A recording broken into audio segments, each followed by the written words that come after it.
যুগের হাওয়া পরিবর্তন হচ্ছে, যত দিন যাচ্ছে সব দিকটাই সব কিছুই উন্নতি হচ্ছে।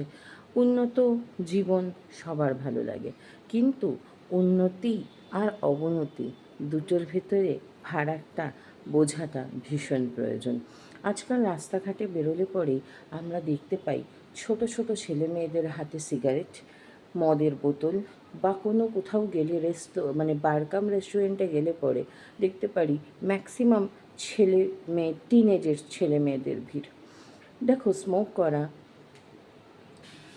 আজকে স্মোক করতেই পারো বা ড্রিঙ্কস তুমি করতেই পারো, কিন্তু সব কিছুর একটা সময় আছে, সব কিছুর একটা বয়স আছে।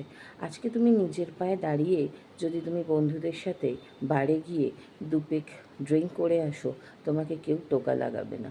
বা তুমি যদি নিজের পায়ে দাঁড়িয়ে একটা মেয়ে হয়ে রাস্তায় তুমি সিগারেট খাও, কিন্তু যাদেরকে সম্মান দেওয়া দরকার, সে তোমার চেনা হোক আর অচেনা হোক, তাদের যদি তুমি সম্মান দাও, সে যদি আচমকা দেখতেও পায় তোমার হাতে একটা সিগারেট, কখনো তোমাকে খারাপ বলবে না। কিন্তু তুমি নিজের পায়ে না দাঁড়িয়ে বাবা মায়ের পয়সায় ফুটানি করছো, সিগারেট খাচ্ছ, বড় মানুষদের চেনা বা অচেনা তাদেরকে সম্মান দিচ্ছ না, তারপরে ফুক ফাঁক ফুকর পেরে পরেই তুমি বন্ধুদের সাথে বাড়ি গিয়ে ড্রিঙ্কস করছো, তো সেটাকে কখনোই উন্নতি বা কখনোই ভদ্র মানুষের পরিচয় দেওয়া যায় না।